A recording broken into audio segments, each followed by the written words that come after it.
Semoga semua dalam keadaan sehat walafiat, di bawah lindungan dari Tuhan Allah Tritunggal kita.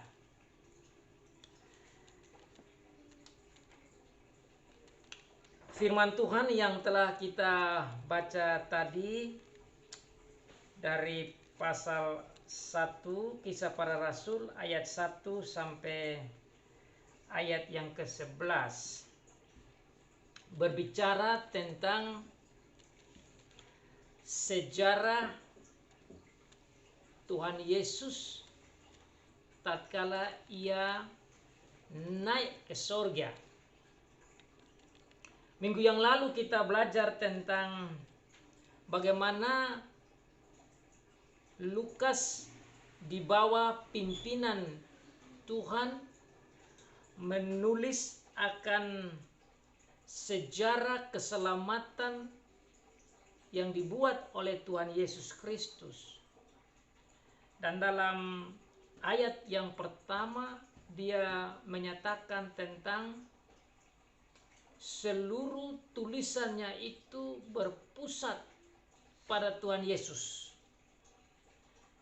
Dia menulis kepada Theophilus, seorang yang mulia, yang berjabat, seorang besar, yang ia injili, menyampaikan tentang Tuhan Yesus, perbuatan-perbuatan Tuhan Yesus, dan pengajaran-pengajaran Tuhan Yesus yang fokusnya hanya tentang Tuhan Yesus.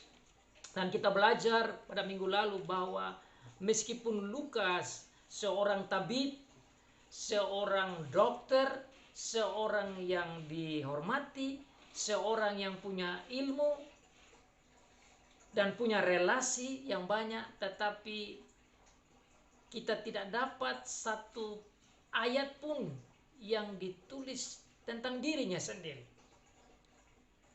Tapi dia bercerita dan bersaksi dan mengajar tentang hebatnya Tuhan Yesus, perbuatan-perbuatan Tuhan Yesus, ajaran-ajaran Tuhan Yesus, semuanya berpusat pada Tuhan Yesus.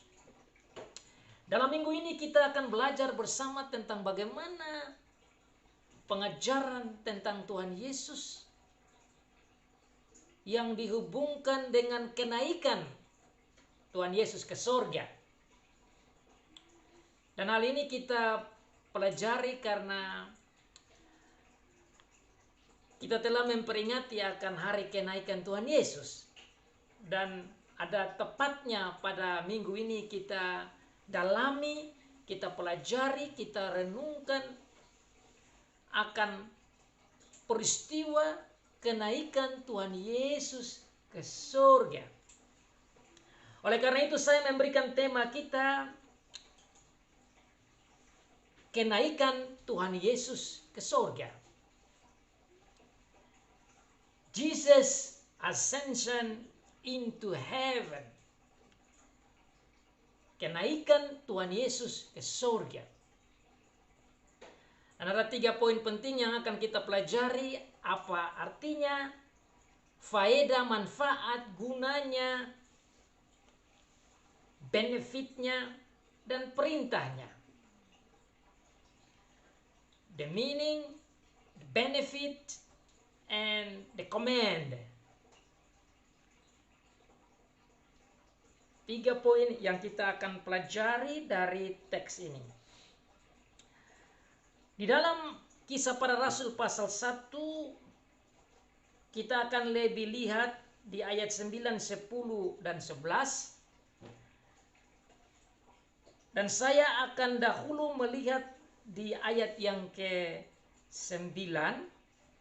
Kemudian kita masuk ke ayat yang ke-10 dan ayat 11.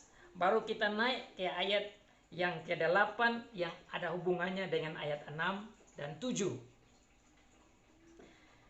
Dalam ayat yang ke-9 kita akan pelajari tentang artinya, manfaatnya, faedahnya. Kemudian ayat yang ke-11, ayat 8 kita akan lihat perintahnya. So we will see in Acts chapter 1 verse 9, we see the meaning of it, the meaning of the ascension of our Lord Jesus Christ to heaven. And then verse 10, 11, including verse 8, we shall see the command of our Lord Jesus Christ before He went to heaven. Mari kita baca ayat yang ke-9 untuk kita dalami firman Tuhan ini. Sesudah ia mengatakan demikian, terangkatlah ia disaksikan oleh mereka, dan awan menutupnya dan dari pandangan mereka. Sesudah ia mengatakan demikian. Apa yang dia katakan? Yaitu dia berbicara, dia menjawab pertanyaan dari murid-murid yang bertanya tentang apakah engkau pada masa ini akan memulihkan kerajaan Israel. Dia menjawab, engkau tidak perlu mengetahui masa dan waktu yang ditetapkan Bapa sendiri menurut kuasanya. Tetapi kamu akan menerima kuasa kalau Roh Kudus turun ke atas kamu, dan kamu akan menjadi saksiku di Yerusalem dan di Yudea, seluruh Yudea dan Samaria dan sampai ke ujung bumi. Setelah dia menjawab itu, dia terangkat ke surga. Apa artinya? Apa artinya Tuhan Yesus naik ke surga bagi kita?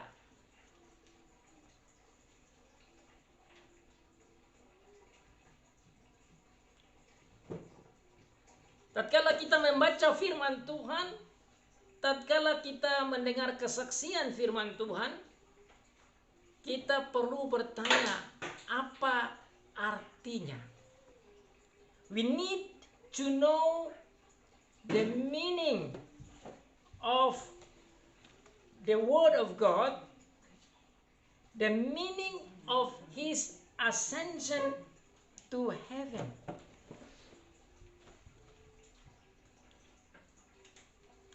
Saya mencoba menggali akan firman Tuhan ini dan saya mendapat beberapa arti yang ingin saya bagikan bagi kita pada hari Tuhan ini.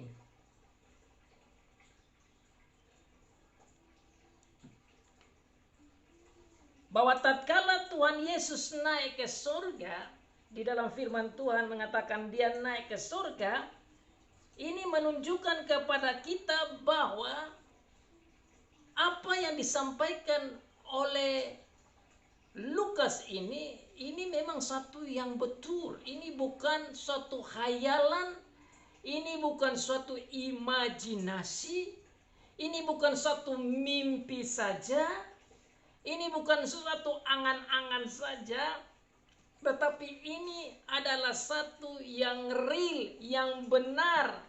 Ini fakta.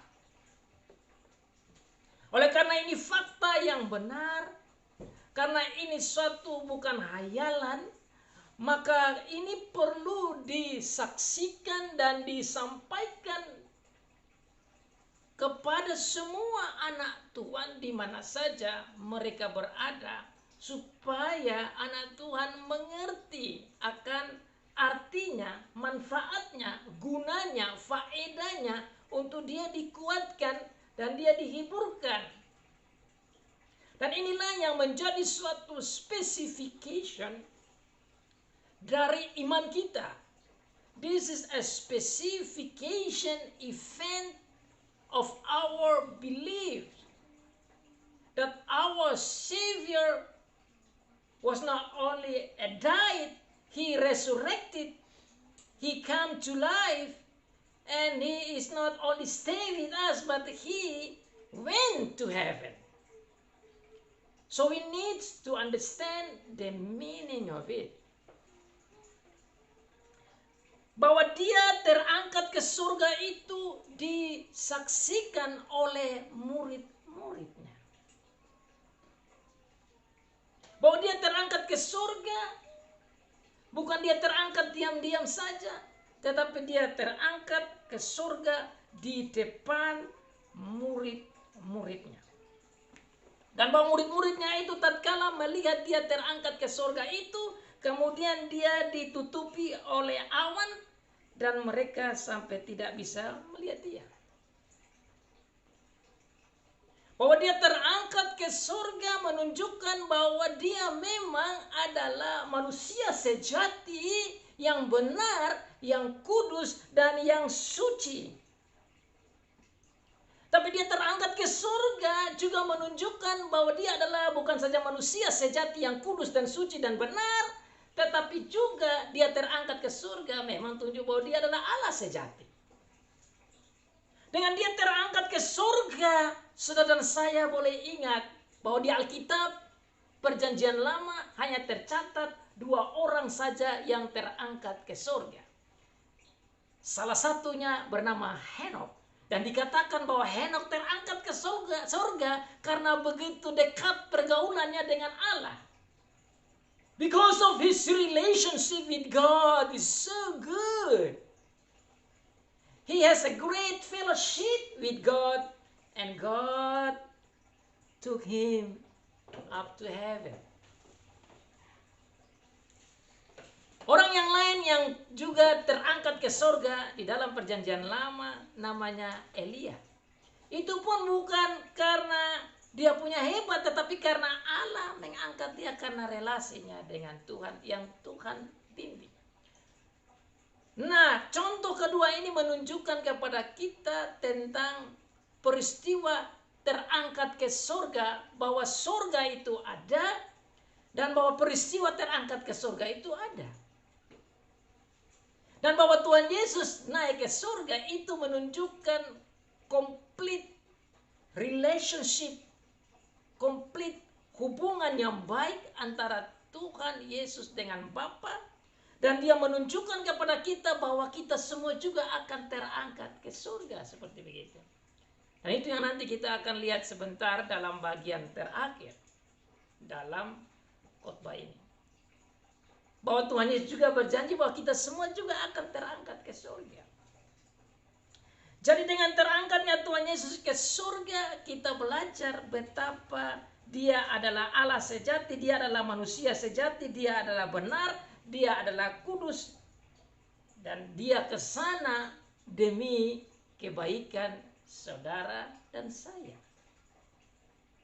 Sebagai manusia, dia tidak ada di bumi lagi. Dia yang adalah Allah menjadi manusia. Dia yang adalah Allah mau menjadi seperti kita.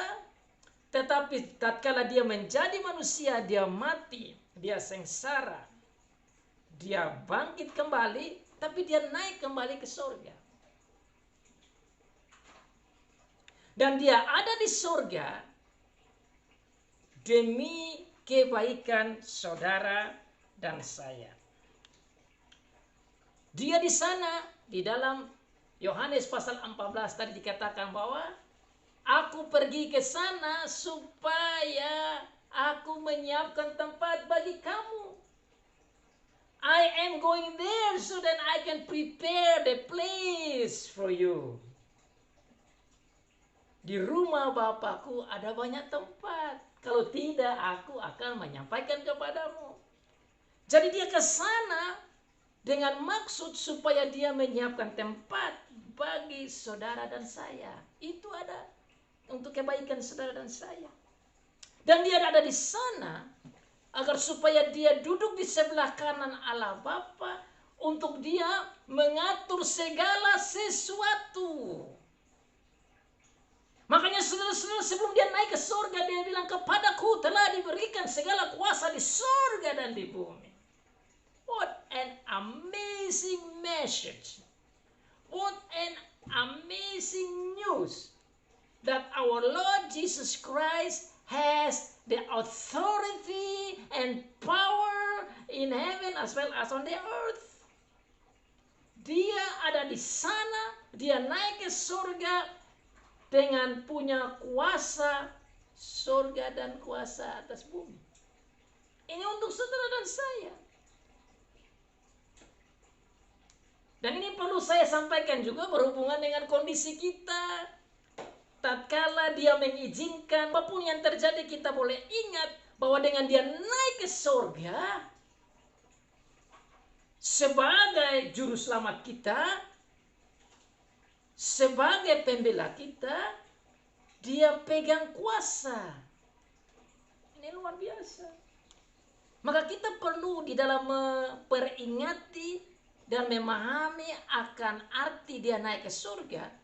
Ini perlu kita ingat, pahami bahwa dia naik ke surga sebagai yang punya kuasa dan duduk di sebelah kanan Allah Bapa. Itu dia mengatur segala sesuatu. Bapa mengatur melalui Tuhan Yesus. Dan bahwa dia ada di sana, dia selain mengatur segala sesuatu, dia juga menjadi mediator untuk kita. Mediator atau pembela atau juru syafaat atau orang penengah antara kita dengan Bapa. Ini luar biasa. Sama seperti dalam Ibrani katakan bahwa dia sebagai imam besar itu mengerti akan kelemahan-kelemahan kita, sehingga sebagai mediator yang ada di surga, dia bisa berdoa untuk kita dan dia mengerti akan perasaan dan pergumulan dan problema dan tantangan yang terjadi, bahkan ancaman-ancaman dan kesulitan dan kesusahan dan penderitaan dan segala macam yang kita alami, dia mengerti dengan baik. Amazing, isn't it? Itu berarti dia mengerti bukan saja orang yang paling tua yang memasuki masa sangat tua dalam menghadapi bayang-bayang maut. Dia mengerti juga orang-orang yang lebih muda punya keadaan. Dia mengerti juga anak-anak muda dan remaja. Dia mengerti keadaan dan kebutuhan para wanita. Dia mengerti kebutuhan dari para laki-laki. Dia mengerti kebutuhan anak-anak kecil. Dia mengerti orang yang lagi bergumul dalam keadaan ekonomi yang susah atau dalam keadaan psikologi yang mengganggu. Dia juga mengerti akan pergumulan orang yang dalam keadaan sulit secara spiritual. Dia mengerti dulu juga keadaan di mana kita bisa khawatir dengan ancaman-ancaman virus, ancaman-ancaman ekonomi, ancaman-ancaman penyakit, ancaman-ancaman dunia yang ada. Dan dia mengerti. Itu tercatat dalam Ibrani pasal 4 yang tadi kita baca. Saya baca ulang lagi. Sebab imam besar yang kita punya bukan imam besar yang tidak dapat turut merasakan kelemahan-kelemahan kita. Sebaliknya sama dengan kita. Ia telah dicobai, hanya tidak berbuat dosa. Sebab itu mari kita dengan penuh keberanian menghadapi takhta kasih karunia, supaya kita menerima rahmat dan menemukan kasih karunia untuk mendapat pertolongan kita pada waktunya. Sebab imam besar yang kita punya bukanlah imam besar yang tidak dapat turut merasakan kelemahan-kelemahan kita. So our high priest, which is our Lord Jesus Christ, who went to heaven and sit on the right hand of the Father, knows our weaknesses. Wow. Knows our weaknesses because he came and became like us. Jadi saudara-saudara, juru selamat kita ini bukan juru selamat yang from the distance. Bukan juru selamat yang jauh dan hanya lihat saja begitu.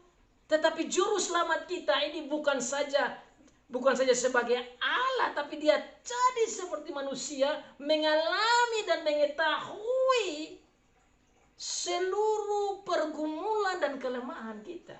Nah, ini penting untuk kita pahami. Ini penting bagi setiap dari kita. Karena saudara jangan pikir, oh saya punya Tuhan ini tidak tahu, dia dari jauh saja. Tidak.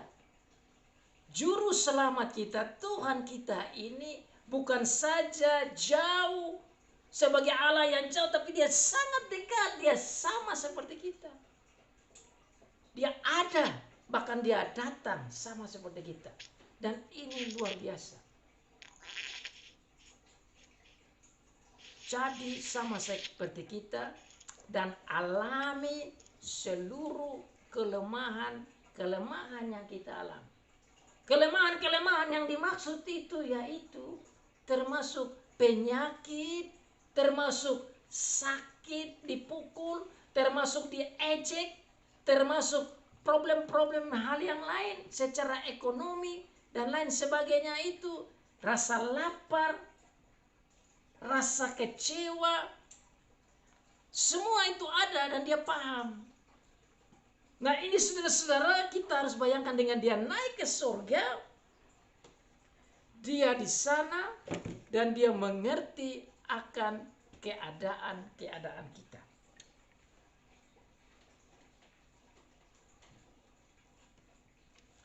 Dan bahwa dia ada di sana, tatkala kita mendengar cerita dia naik ke surga, itu bukan berarti dia ada di sana saja, tetapi dikatakan dalam ayat yang ke-10 dan ke-11 bahwa dia yang naik ke sana itu dia juga akan kembali dengan cara yang sama. So he is not only going there, but he is coming back. Makanya saudara di dalam memahami akan arti dan manfaat daripada kenaikan Tuhan Yesus ke surga, kita juga harus mengerti bahwa selain dia ada di sana dan mengalami kelemahan kita dan mengerti dan berdoa untuk kita dan melihat kita dan menjaga dan mengatur segala sesuatu, bahwa dia juga akan datang kembali. Jadi kita memperingati hari kenaikan Tuhan Yesus, tidak saja kita melihat dia naik ke surga, tapi kita juga harus mengerti bahwa dia juga akan kembali. Makanya saudara lihat di sana, tatkala mereka melihat Tuhan Yesus naik ke surga, Tuhan Allah langsung mengirim malaikat, 2 orang malaikat. Ketika mereka sedang menatap ke langit, waktu ia naik itu, tiba-tiba berdiri 2 orang yang berpakaian putih dekat mereka. Ini tidak lain, malaikat datang dari surga. Dan kedua malaikat itu memberikan informasi kepada mereka, berkata kepada mereka, "Hai orang-orang Galilea, mengapa kamu berdiri melihat ke langit? Yesus ini yang terangkat ke surga meninggalkan kamu akan datang kembali dengan cara yang sama seperti kamu melihat dia naik ke surga." Jadi berita tentang kenaikan diikuti dengan berita tentang kedatangan. I think this is amazing. The stories and witness about the ascension of our Lord Jesus Christ into heaven, at the same time after that, there is also coming the news about His coming back. Tatkala kita melihat tentang apa yang disampaikan tentang dia naik ke sana untuk kebaikan kita, kita juga harus berpikir tentang kedatangannya kembali untuk kebaikan kita. Dan luar biasa saudara-saudara, Tuhan membuka rahasia surgawi ini. Ini rahasia surgawi. Ini satu orang tidak tahu. Tapi Tuhan kasih tahu. Murid-murid juga tidak tahu. Murid-murid juga lagi bengong, lagi lihat dia ke surga. Waduh, dia sudah ke sana, bagaimana kita? Saat mereka lagi lihat-lihat itu, berita baik datang, rahasia surgawi datang. The heavenly revelation, the secret of heaven is being opened again about His coming back. Ingat, dia ini naik, dia akan datang. Caranya bagaimana? Dia datang dengan cara yang sama lah, yaitu dengan awan-awan. Dia naik dan ditutupi oleh awan-awan, dia juga datang dengan cara yang sama. Yesus ini yang terangkat ke surga meninggalkan kamu, Kisah Para Rasul pasal 1 ayat 11, akan datang kembali dengan cara yang sama seperti kamu lihat dia naik ke surga. Dia turun, dia naik dengan cara yang sama. Dan ayat ini saya mau melihat dengan Wahyu pasal 1 ayat yang ke-7 dan ke-8. Di sana juga menceritakan tentang hal yang hampir sama.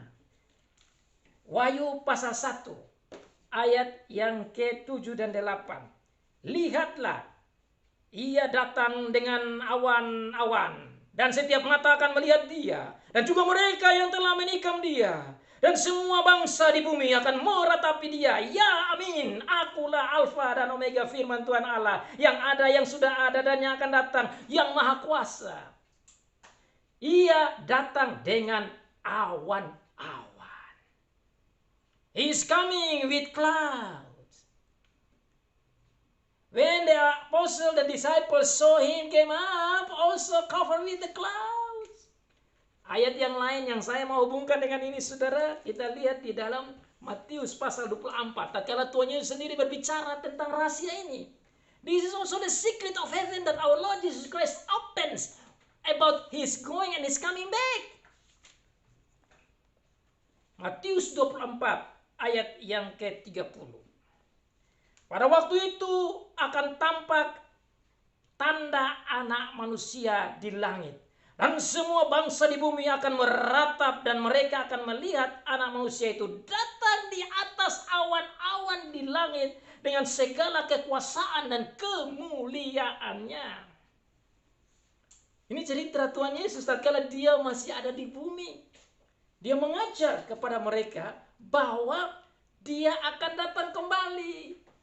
Jadi saudara, sekali lagi, tatkala kita memperingati tentang kenaikan Tuhan Yesus, sekaligus kita harus belajar tentang kedatangannya dia yang kedua kali. Dan sebelum dia naik ke surga, dia sudah jelaskan. Dan saya mau baca konteksnya lebih jelas supaya saudara dan saya melihat. Let's see the deep context of our Lord Jesus Christ teaching about his coming back. Matius 24 ayat yang ke-29 dan selanjutnya.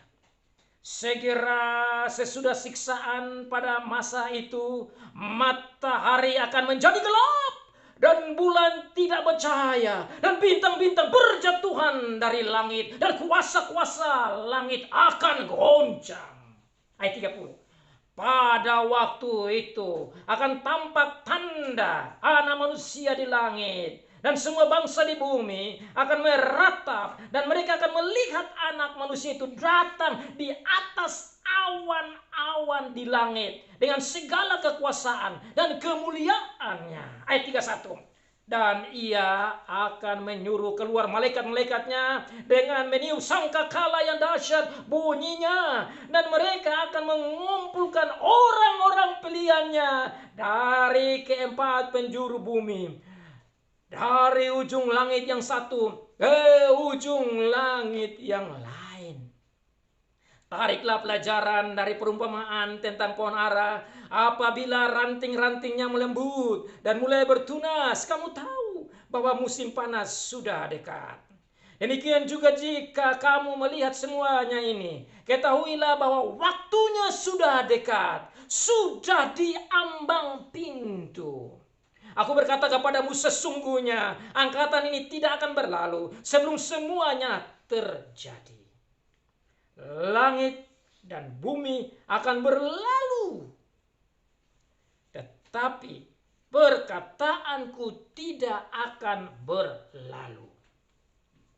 Tetapi tentang hari dan saat itu tidak seorang pun yang tahu. Malaikat-malaikat di sorga tidak, dan Anak Manusia pun tidak, hanya Bapa sendiri.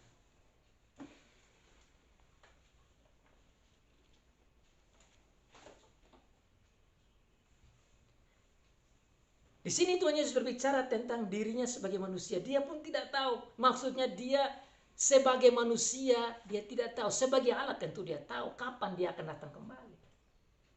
Tetapi dia bilang, anak pun tidak tahu, malaikat pun tidak tahu hari-harinya. Sebab sebagaimana halnya pada zaman Nuh, ayat 37, Matius 24. Demikian pula halnya kelak pada kedatangan Anak Manusia.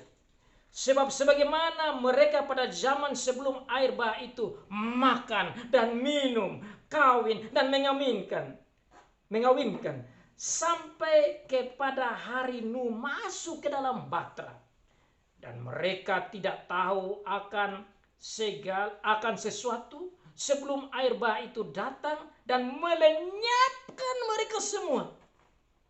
Demikian pula lah halnya kelak pada kedatangan Anak Manusia. Pada waktu itu, kalau ada 2 orang di ladang, yang seorang akan dibawa dan yang lain akan ditinggalkan. Kalau ada 2 orang perempuan sedang memutar batu kilangan, yang seorang dibawa dan yang lain ditinggalkan. Karena itu, berjaga-jagalah, sebab kamu tidak tahu pada hari mana Tuhanmu datang. Tetapi ketahuilah ini, jika tuan rumah tahu pada waktu mana pada mula malam hari pencuri akan datang, sudahlah pasti ia berjaga-jaga dan tidak akan membiarkan rumahnya dibongkar. Sebab itu ayat 44, hendaklah kamu juga bersiap sedia, karena Anak Manusia datang pada saat yang tidak kamu duga. Dia pergi, tapi dia akan datang kembali dengan cara yang sama yang kita tidak duga. Makanya dikatakan dalam ayat yang lain seperti pencuri. So we must get ready and prepare ourselves for His second coming. As we are pondering and thinking and remembering of His ascension, we must also thinking of His coming back. So we must get ready. We must get ready and watch out. Be careful so that when He comes, we are ready. Siap-siap. Makanya tadi Tuhan Yesus bilang apa? Lihat, sama pada zaman Nuh banyak orang yang tidak siap diri. Tiba-tiba air datang dan mereka kaget semua dan matilah mereka.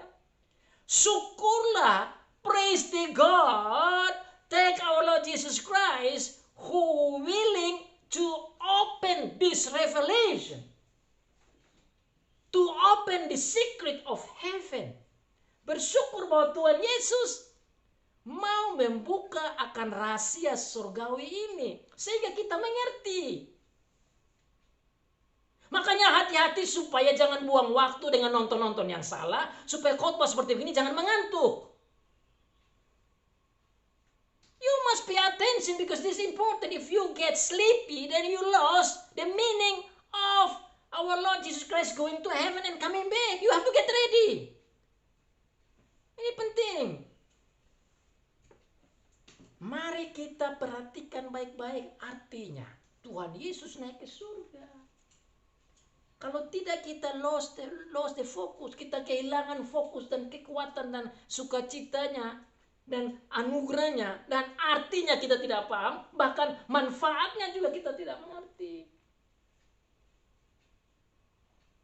Jadi kita perhatikan, dengan dia naik ke surga, dia ada di sana, bahwa dia juga berjanji bahwa dia akan mengirim Roh Kudus. Itu dijelaskan dalam ayat di atas tadi. Bahwa sebelum dia naik ke surga, dia kasih tahu bahwa dia akan mengirim Roh Kudus yang dijanjikan oleh Bapa. Maka dia harus naik ke surga. Jadi memperingati hari Tuhan Yesus, kita harus mengerti dia naik ke surga supaya kita dapat berkat Roh Kudus datang. So ini hal yang luar biasa, ini benefitnya, ini untungnya. Ini untungnya. Do you understand that?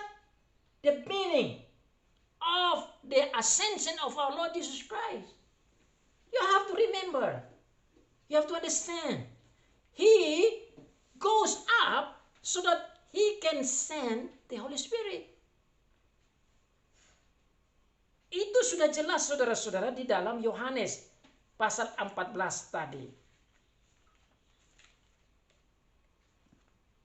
Jikalau kamu mengasihi aku, ayat yang ke-15, kamu akan menuruti segala perintahku. Aku akan meminta kepada Bapa dan ia akan memberikan kepadamu seorang penolong yang lain, supaya ia menyertai kamu selama-lamanya. He goes there and he asks the Father to send the helper, the comforter, which is the Holy Spirit. Itu yang tadi dibilang dalam ayat yang ke-8 tadi. Dari Kisah Para Rasul pasal 1. Bahwa dia akan mengirim Roh Kudus. Ayat yang ke-17 dari pasal 14 Yohanes 14 ayat 17. Yaitu roh kebenaran. Dunia tidak dapat menerima dia. Sebab dunia tidak melihat dia dan tidak mengenal dia. Tetapi kamu mengenal dia. Sebab ia menyertai kamu dan akan diam di dalam kamu.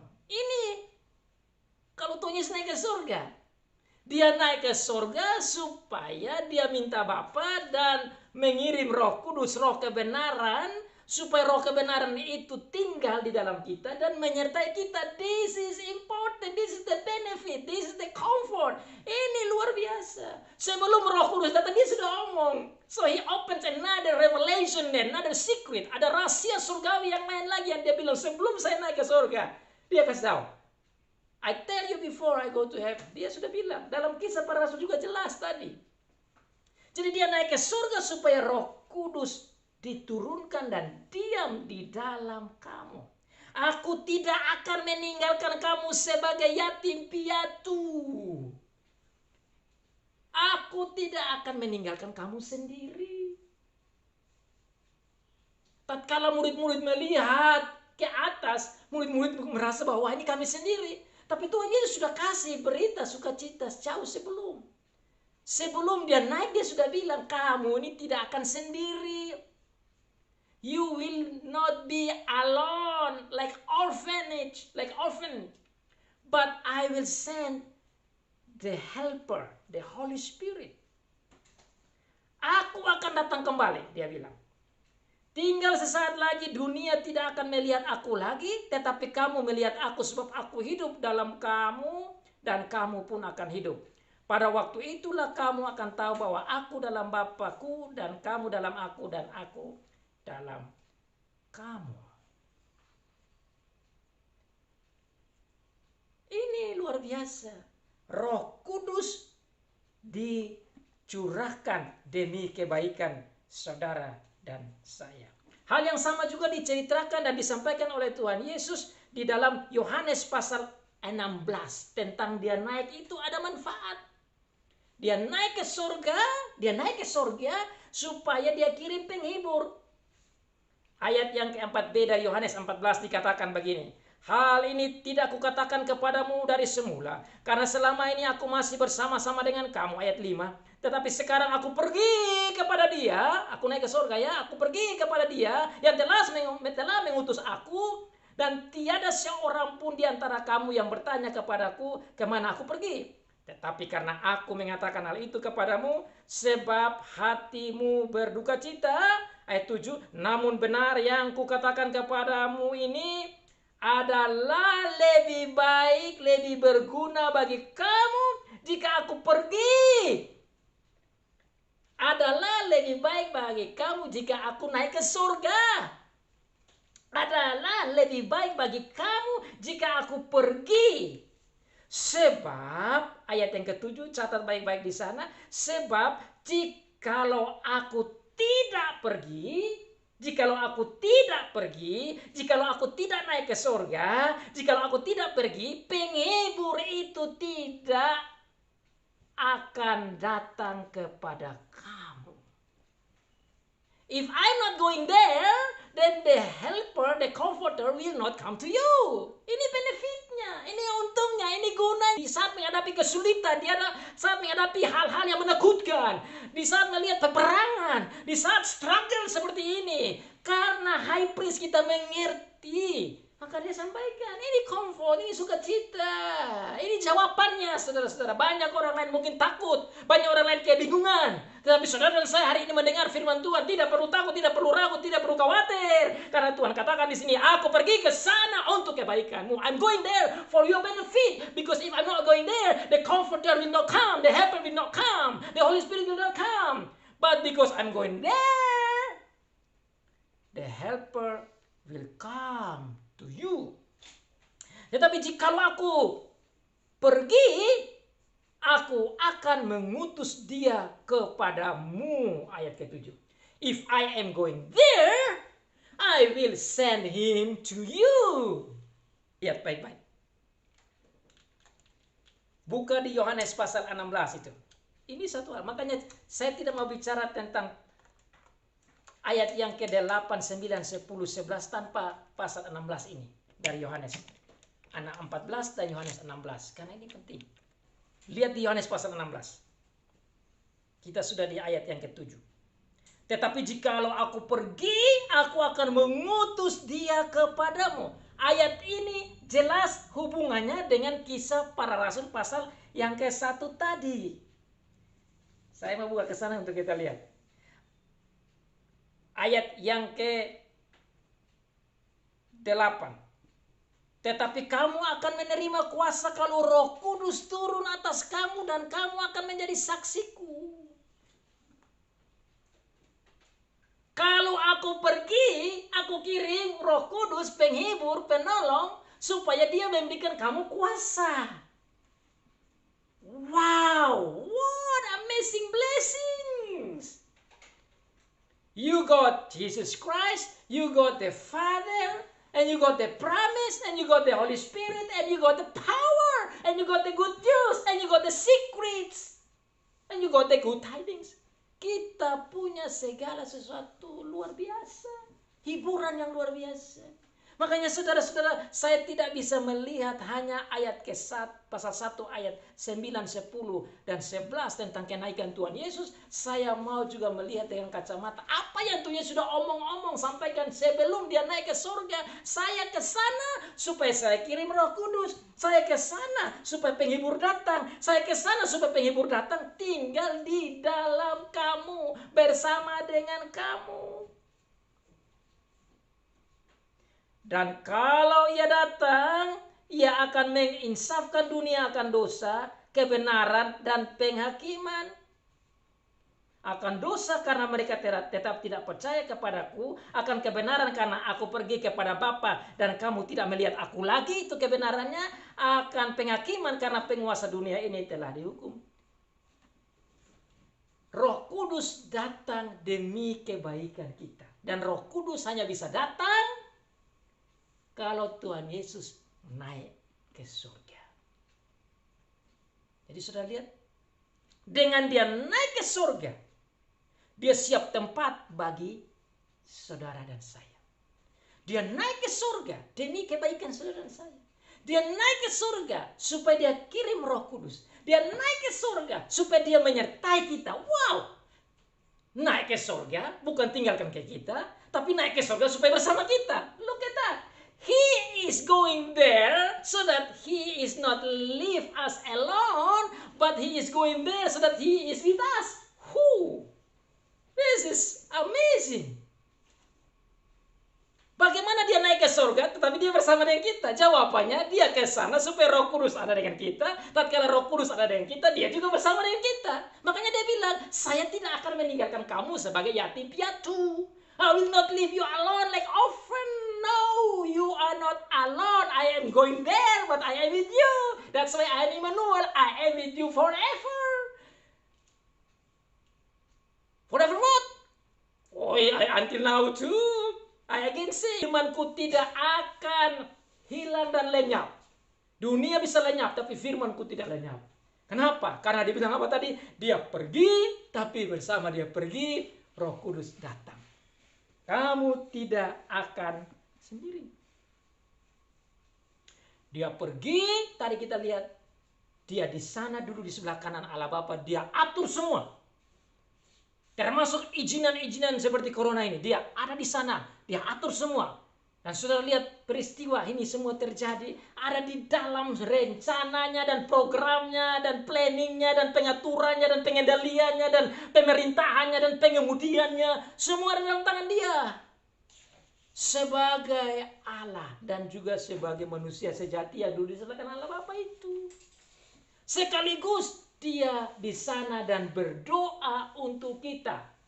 Ini topik yang saya berpikir banyak orang tidak berpikir, dan saya pernah jelaskan ini. Tuhan Yesus ada di sana. Untuk apa? Supaya dia berdoa untuk kita. Roma pasal 8 ayat 34.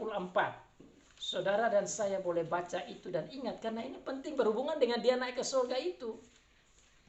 Roma pasal 8 ayat 34 saya baca.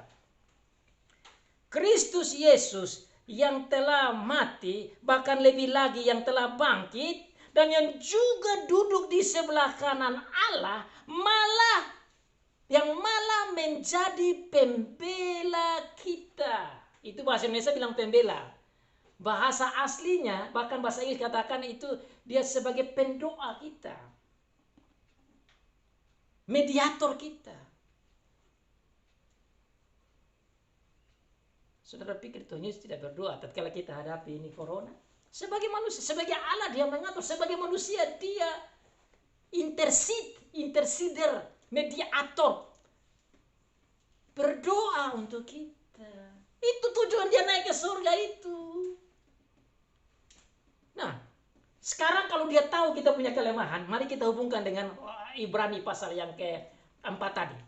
High priest kita, imam besar kita tahu kelemahan kita. Nah, kalau dia tahu kelemahan kita, dia berdoa untuk kita tidak? Dia berdoa untuk kita. Sebagai manusia dia berdoa untuk kita. Nah, sekarang saya mau tantang satu persatu dari kita di sini. I'm going to challenge you each by person by person. Saudara tentu bisa pikir dan renungkan sekarang. What are my struggles? Tantangan dan kelemahan dan pergumulan saya ini apa? Aduh, saya sekarang tidak tahu calon saya siapa, yang akan menjadi istri saya siapa ini, yang menjadi suami saya siapa ini. Aduh, setelah saya lulus mau kemana ini? Aduh, bagaimana kalau makanan minuman tidak ada bisa dibeli lagi? Aduh, bagaimana kalau terjadi peperangan sini sana dan kita tidak bisa keluar lagi? Bagaimana kalau orang dengan bengis dan datang mengenai kita? Aduh, saya sudah tambah tua. Saya bisa berbahaya dengan datangnya virus corona. Aduh, bapak saya bagaimana, mama saya bagaimana, kakek saya bagaimana, opa saya bagaimana, nenek saya bagaimana, aduh, orang tua saya bagaimana. Itu pergumulan kita. Aduh, bagaimana sekarang orang-orang tidak bisa ke kantor. Aduh, bagaimana banyak orang yang sudah kehilangan kerja. Aduh, bagaimana pemasukan ekonomi tergoyang sekarang. Aduh, bagaimana ada kejahatan sini sana. Aduh, bagaimana dengan diri saya yang begitu terpengaruh dengan games-games saja, dan saya begitu terhisap dan terikat, dan maunya saya hanya nonton games dan saya kurang sayang Tuhan. Bagaimana saya ini? Aduh, bagaimana saya tidak siap diri untuk besok hari Minggu saya begitu ikut dan bergadang lama-lama sehingga hari Minggu mau dengar firman Tuhan saya mengantuk. Kenapa? Aduh, kenapa saya tidak bisa atur waktu dengan baik? Aduh, bagaimana dengan anak-anak saya yang masih kecil? Aduh, bagaimana saya lagi hamil? Bagaimana kalau saya sakit terus tiba-tiba masuk rumah sakit terus saya kena lagi virus di sana? Bagaimana dengan anak saya yang jauh, adik saya yang jauh, kakak saya yang merantau di negeri orang dan tidak bisa pulang? Contoh-contoh ini saudara saya mau angkat. I am saying all these struggles and all these worries and pondering and thinking about our spiritual challenging and struggles and our psychological challenging and struggles. So that we connect with our Lord Jesus Christ.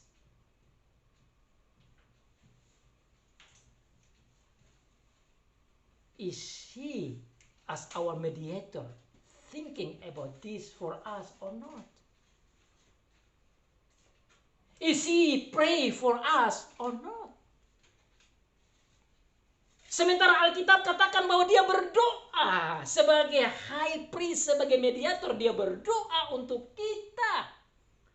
Dia yang tahu persis keadaan kita, terus apa dia tidak berdoa? Dia berdoa.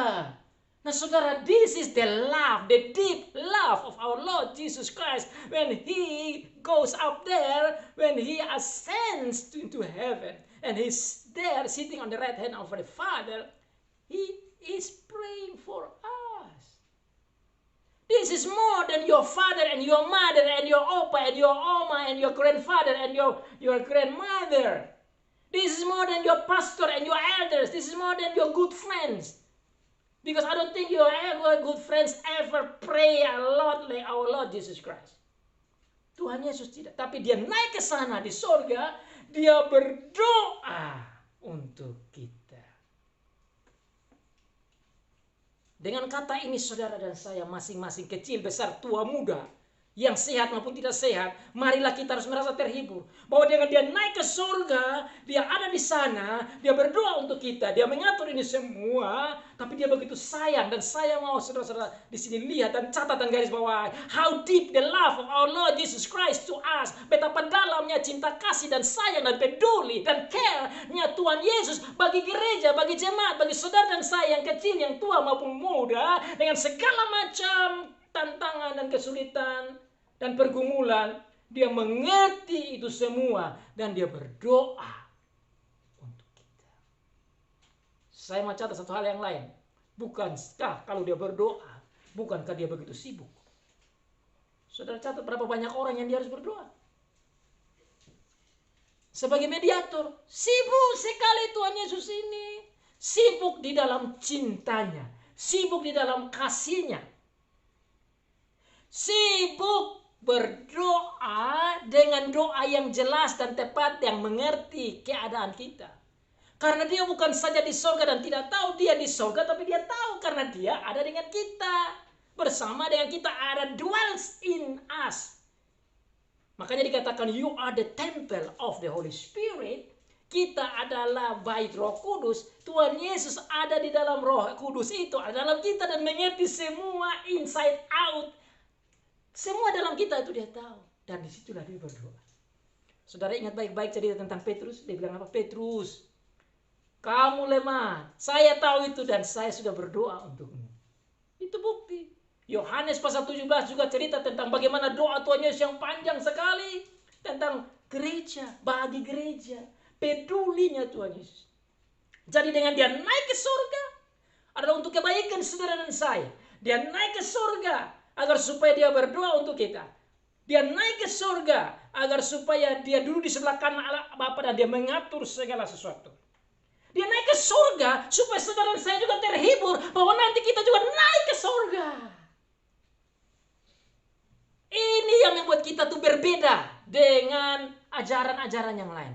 This make us different from many other teachings that our Lord teaches us that as I am going there, you also going there. I am coming and pick you up.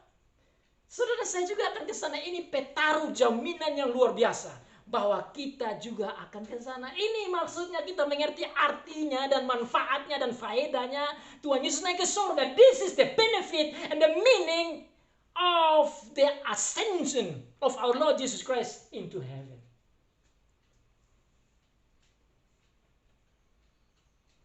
Dia naik ke surga. Dia siap banyak tempat bagi kita. Jadi kita tidak saja naik ke sana, tapi kita ke sana, dia sudah siap rumah. What is beautiful news. Ini news harus membuat kita tuh bersemangat di tengah-tengah kesulitan corona. You must be rejoice in the middle of corona because the news. The corona shake us, but Jesus make us rejoice. Economical struggle shake us, But Jesus' word make us rejoice. Heavenly joy. Why? Because we are looking after by Him, and He is with us, and He is praying for us, and He is be with us, and He said, I will come and bring you as well. And I'm prepare the place for you. Itu yang tadi kita baca, saudara-saudara. Yohanes pasal 14, kita dengar kata Tuhan Yesus, janganlah gelisah hatimu. Don't be worried, my children. Anak-anakku, dengar baik-baik kata Tuhan Yesus. Janganlah gelisah hatimu. Percayalah kepada Allah. Percayalah juga kepadaku. Lihat baik-baik. Allah dan ku, berarti dia Allah. Dia punya diri sama tinggi dengan Allah. Ini bukan manusia saja. Percayalah kepada Allah, percaya juga kepadaku. Berarti aku ini juga Allah. Di rumah Bapakku banyak tempat tinggalnya. Jikalau tidak demikian, tentu aku mengatakannya kepadamu. Kalau tidak ada banyak di sana, if there is not many places there, I will tell you, but in my Father's house there are a lot of places. More than mansion that you ever think of. If you see the Revelation, it's talking about the place in heaven. It's talking about all the beautiful things, the gold and all the pearl and all kind of stones that the best of the best that you can mention. That is the description of the house of ours. And even we walk on the top of the gold, that's the street of heaven. Golden street. Amazing, isn't it? Golden street. You're walking on the top of the gold. That's the illustration of the beauty and amazing place it is that you can think of. So that's why when we think about our Lord Jesus Christ go to heaven, you must think about something in heaven that He already revealed. Kita harus berpikir tentang surga ini supaya kita tidak terikat dan terhisap dan terpengaruh oleh godaan-godaan dunia yang membuat kita seperti mau di dunia saja. We must think in that heavenly life and heavenly houses that of ours is more beauty and more joyful than any house that you ever dream of. Tidak ada satu rumah pun, tempat tinggal pun yang seindah dan semewah dan seasik dan sesukacita dan sebahagia dari rumah tempat tinggal yang pernah kita mimpikan dan idamkan dan rindukan dan harapkan, yang sama dengan rumah yang Bapa siapkan, seperti dinyatakan dalam kitab Wahyu. Sebab aku pergi ke situ untuk menyediakan tempat bagiku. Aku naik ke surga supaya aku siap tempat bagimu. Itu maksudnya kita pelajari dan renungkan akan kenaikan Tuhan Yesus ke surga. This is the meaning of the time that we ponder and remember of the ascension of our Lord Jesus Christ into heaven. Ayat yang ketiga pasal yang ke-14. Dan apabila aku pergi ke situ dan telah menyediakan tempat bagimu, aku akan datang kembali dan membawa kamu ke tempatku. Look at that. Lihat itu. I am going there so that I can prepare the places for you. And then I will be coming back to take you with me. That's why when we think of the ascension of our Lord Jesus Christ, we should all together thinking of the coming back of our Lord Jesus Christ. Because I am going there, I will be coming back. But even though I am there, I'm still with you. Wow! I am going, I am with you. I am coming back, I am with you. With you, with you, with you, with you. Bahasa Yunani bilang meta, meta, meta. Itulah yang dimaksud dengan surga tatkala Tuhan beserta kita. When the Lord is with us, that is heaven. So the Lord is with us in our heart. That is heaven, little heaven in our heart. That makes us different from many other people. Because we have God in us. With us. Ini membuat kita beda. Sehingga kita berani menghadapi segala sesuatu karena Allah menyertai kita. He prepared and He is coming to take us. Dia akan datang membawa kita ke tempatnya. Dan membawa kamu ke tempatku supaya di tempat di mana aku berada, kamu pun berada. Dan kemana aku pergi, kamu tahu juga ke situ. Luar biasa bukan? Tetapi dengan berita hari ini, tatkala kita memperingati hari kenaikan Tuhan Yesus, saya mau supaya saudara dan saya terasa terhibur dan dikuatkan bahwa saudara dan saya berdoa untuk kita. Dan dengan dia naik ke surga, dia tidak saja mengatur ini, tapi dia berdoa bagi kita. Dia menjadi mediator bagi kita. Dan dikatakan selain dia berdoa mediator, dia menjadi jaminan untuk kita naik ke surga juga. Dia siapkan rumah bagi kita. Dia bilang, saya kirim Roh Kudus. Dan ini ada hubungan dengan poin tentang komennya, perintahnya. Jadi naik ke surga, tapi dia sudah bilang bahwa saya ke sana, kamu harus menjadi saksiku. You are to be my witness. Bagi murid-murid mendengar ini, waduh, bagaimana ini, tidak masuk akal. Harusnya hanya untuk orang Yahudi saja toh. The news usually for them only the Jew. Aduh, Samaria tidak masuk akal, ini orang-orang yang sudah tidak bertobat, sudah menyangkal itu. Mereka bukan lagi yang benar. Bagaimana bawa firman Tuhan ke Samaria? Ini jawaban Tuhan Yesus tentang kerajaan Allah, tentang Israel yang sebenarnya. Bagi Tuhan Yesus, Israel itu bukan Israel politik, tapi bagi dia Israel itu adalah Israel rohani, seperti yang sudah dikatakan di perjanjian lama kepada Abraham, lewat turunanmu semua bangsa di bumi akan mendapat berkat, itu ke seluruh bumi. Maka berita berkat ini tidak saja ke Yerusalem, tidak saja ke Yudea, tidak saja ke Samaria. Samaria pun perlu tahu itu. Tetapi selanjutnya seluruh penjuru bumi, sampai ke Indonesia, sampai ke kita. Saat hari ini saudara saya juga mendengar berita tentang Tuhan Yesus. Itu yang terjadi dalam sejarahnya, saudara-saudara. Tuhan Yesus omong sebelum terjadi dan benar terjadi. Saudara lihat di dalam kisah, saya kasih cepat-cepat dalam akhir dari khotbah ini. Saudara lihat di dalam pasal yang kedua dari Kisah Para Rasul. Saudara buka di Alkitab saudara-saudara. You see in your Bible there. Acts chapter 2. When the Holy Spirit come to them, it's like a fire. You know, it's come upon them. The Holy Spirit comes. And when the Holy Spirit comes, they stood up and they bring the gospel. Makanya Petrus berdiri dan mulai berkhotbah pasal yang kedua. Setelah Petrus berkhotbah pasal yang kedua, itu apa yang terjadi? 3.000 orang bertobat memang. 3,000 people come and repent and believe in Jesus Christ as the Savior, as the Messiah, as the Son of God. Jerusalem tergoncang dengan saksi-saksi dari Tuhan Yesus. Jerusalem was shaky because of the news, the witness of Peter and disciples. This is the work of our Lord Jesus Christ. The preaching about Jesus, the teaching about Jesus doing and Jesus teaching.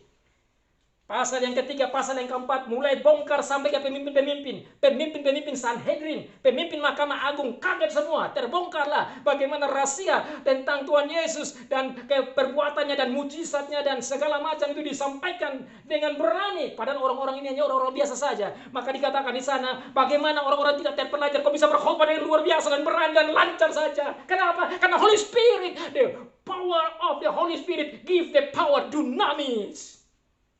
Itulah saudara saya bisa juga begitu. Kenapa? Karena Tuhan hebat, Roh Kudus yang buat hebat. Sehingga orang tidak terpelajar pun bisa bangun berdiri dan berkhotbah dengan luar biasa. Dan mengalir saja. Dan merubah dan menobatkan banyak orang. Oleh karena khotbah tentang Tuhan Yesus Kristus. Dan orang bertobat. Bukan bertobat karena hebatnya Petrus. Tapi bertobat karena hebatnya Tuhan. Bertobat karena hebatnya Roh Kudus. Bertobat karena pekerjaan dan pengkhotbahan tentang Tuhan Yesus. Maka dalam pasal yang keempat di Yerusalem tergoncang. Bukan saja 3.000. Dikatakan ayat selanjutnya 5.000 orang bertobat. Saudara baca dalam Kisah Para Rasul pasal yang keempat. Ayat yang keempat dikatakan di sana. Acts chapter 4 verse 4. Tetapi di antara orang yang mendengar ajaran itu, banyak yang menjadi percaya. Sehingga jumlah mereka menjadi kira-kira 5.000 orang laki-laki. shaky, changing. Miracle happens. People come to faith. Amazing. Who's doing this? Jesus said, you do it in Jerusalem and then Judea. So Jerusalem's sake and Judea's sake. Spiritually, people come to faith. Even the leaders surprised. People who study the Bible all the time surprised that these simple people, brave to stand up and bring the gospel bravely and amazingly and powerfully and fluently, because of the work of God with the dunamis, with the power of the Holy Spirit. Bukan saja itu tergoncang, saudara-saudara. Saudara buka di Alkitab selanjutnya, apa yang terjadi setelah Yerusalem dan Yudea tergoncang, maka Samaria juga tergoncang. Buka saja dalam Kisah Para Rasul pasal 8. You open the Bible in Acts chapter 8, how the work of God, the gospel seek not only Jerusalem and Judea, but also it went to Samaria. Pada waktu itu, ayat yang ke-1 B dari Kisah Para Rasul pasal 8, mulailah penganiayaan yang hebat terhadap jemaat di Yerusalem. Mereka semua, kecuali rasul-rasul, tersebar ke seluruh Yudea dan Samaria. Tersebar, they are spread it out. You don't stay in Jerusalem already shaky. Now you go to all over Judea and into Samaria. Saudara lihat di sini. Kadang-kadang kita lihat penganiayaan itu seperti hal yang menakutkan dan mengkhawatirkan dan membuat kita panik. Tapi Tuhan mengizinkan aniaya supaya tersebar. Dulu kamu tidak mau, kamu pikir hanya di sini saja. Sekarang saya bongkar ini semua, keluar semua. Makanya saudara-saudara pikir, dulu orang hanya mau khotbah di gereja saja. Sekarang YouTube, online, apa semua harus. You must doing that. Even though you suffer, I let this happen. So my gospel go all over the world. Now you don't have to go to Israel. You don't have to go to America. You don't have to go to New Zealand. You don't have to go to different countries to bring the gospel. You can go only through YouTube. You can go to Facebook and you bring the gospel to save the world. Amazing, isn't it? Tuhan punya cara semua. Dia mengizinkan ini terjadi supaya Injilnya terbongkar semua. Makanya saudara-saudara, semua hamba Tuhan seharusnya bangun berdiri dan jangan takut di rumah, tapi majulah, khotbahlah lewat YouTube sudah. Khotbah lewat online system, khotbah lewat Facebook, khotbah dengan mana-mana. Mari kita maju, karena saya berpikir ini cara Tuhan untuk menggoncangkan dunia semua, supaya dunia tahu sampai ke seluruh penjuru bumi dengan power Roh Kudus, biar agar nama Tuhan dimuliakan. Dengan khotbah hanya fokus tentang Tuhan Yesus. Penganiayaan terjadi, orang-orang saleh menguburkan mayat, dan selanjutnya saudara lihat tidak ayat yang keempat dan kelima. Pasal yang keempat, mereka yang tersebar itu menjelajahi seluruh negeri. Mereka maksudnya murid-murid ini. Mereka menjelajahi seluruh negeri sambil memberitakan Injil. They are go all over the country on the same way. They preach the gospel, and the gospel is only about the work of God, about Jesus Christ, His doing and His teaching. Ayat 5 lebih jelas. Dan Filipus pergi ke satu kota di mana? Di Samaria. Filipus goes to Samaria. Remember, ingat, Yerusalem, Yudea, Samaria. Shake. Tergoncang. Firman disampaikan, Injil disampaikan. Kesaksian terakhir, saudara lihat. Sampai ke pasal yang ke-12 semua berbicara tentang Yerusalem, Yudea, Samaria. Itu diberitahukan semua. Pasal yang ke-13. Bukan saja Yerusalem tergoncang mendengar firman. Bukan saja Yudea tergoncang mendengar firman. Bukan saja Samaria tergoncang mendengar firman Tuhan. Tetapi seluruh penjuru dunia di luar Israel terjangkau, mulai dirambat oleh Injil Allah. So not only Jerusalem, not only Judea, not only Samaria, but it went all over beyond Israel. Jadi itu yang Tuhan Yesus bilang, bukan Israel politik, murid-murid. Saya mau katakan Israel rohani. Semua harus dapat berkat Abraham. Saudara lihat dalam pasal yang ke-13 dari Kisah Para Rasul. Acts chapter 13. Kita baca saja di ayat yang kedua. Pada hari ketika mereka beribadah kepada Tuhan dan berpuasa, berkatalah Roh Kudus, khususkanlah Barnabas dan Saulus bagiku untuk tugas yang telah kutetapkan bagi mereka. Mereka berpuasa dan berdoa, dan setelah meletakkan tangan ke atas kedua orang itu, mereka membiarkan keduanya pergi. Maka dalam ayat yang keempat dari pasal yang ke-13, mulailah keluar mereka ke Antioquia, mereka keluar ke Siprus. Kalau saudara lihat di dalam peta di Alkitab belakang sana, saudara bisa buka Alkitab saudara, you can see the map in the back of your Bible, you see the Cyprus is not Israel. Semua itu adalah negara-negara di luar Yerusalem, Yudea dan Samaria. Maka saudara lihat mulai dari situ, pasal 13 ke Siprus. Kemudian ke Antioquia, pasal 13 ke Iconium, Listra, Derbe. Saudara buka di Alkitab saudara. Langsung kembali lagi ke Antioquia, kembali lagi ke Yerusalem, kembali lagi ke Antioquia. Pasal yang ke-16, kemudian lanjut ke Filipi. Saudara tahu Filipi adalah pintu pertama masuk ke Eropa. Mulai goncangan Injil, Yerusalem, Yudea, Samaria, maju sampai ke Eropa, Filipi. Dari Filipi sudah lihat masuk Tesalonika pasal 17. Tesalonika, Barea pasal 17. Barea, Athena pasal yang ke-17 dari Kisah Para Rasul. Pasal yang ke-18, Injil masuk ke Korintus. Pasal yang ke-19, Efesus. Terus sampai pasal yang terakhir dia sampai ke Roma. Dan sampai jalan terus masuk ke Indonesia. Ini saudara-saudara yang Tuhan katakan.